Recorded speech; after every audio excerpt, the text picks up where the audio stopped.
The core of a project is the journey from starting up a project to closing a project. Even at a summary level, there is much to cover, so we will do this in 3 bites. The first 2 will cover the setup and execution of a well-behaved project, and the third will cover the exception handling arrangements.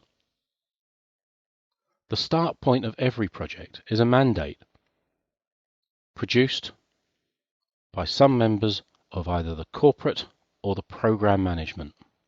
It will be produced by members of corporate management for freestanding projects and by members of program management for projects grouped for program strategic benefits. The mandate may be in the form of, for example, a corridor chat, or it may be a document.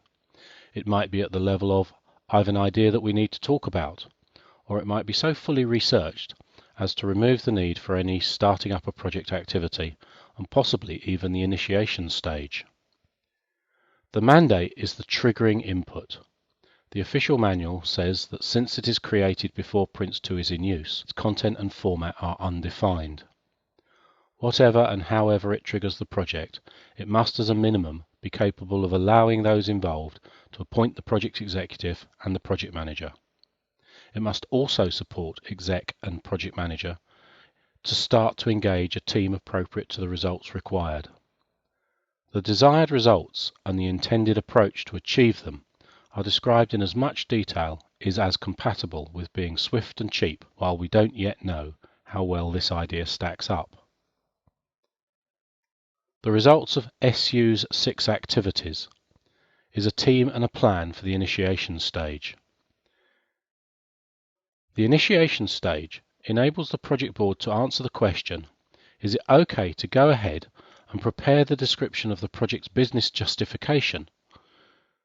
We estimate it will take this much effort, this much time to properly answer how attractive and achievable are the project's objectives and desired outcomes.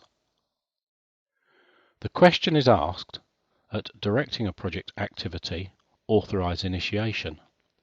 That's Chapter 13, Section 4, Activity 1, or 13.4.1, or DP1. If approved, the initiation stage starts. The first action of the initiation process within the initiation stage is the 4 activities to create the strategies for risk, configuration management, quality, and communications. And the 5th activity creates the project controls. In many projects, this will be by adopting the organization's standard approaches, and so will not represent a lot of work. We know from SU's work what we are to produce and the approach we will take. When we add the control regime to be imposed, we should be able to create a project plan and express the entire, if perhaps only high-level schedule and budget within it. PRINCE2 project plan is a mandatory plan aimed at communicating with the project board the dates on which results will be delivered. That is the stage plan, always created for specialist stages by the activities of managing a stage boundary. Stage boundaries also reports on conduct of the stage just closing. Armed with the project plan, we have details of the project's timescales and costs with which we can update the outline business case that came from starting up a project.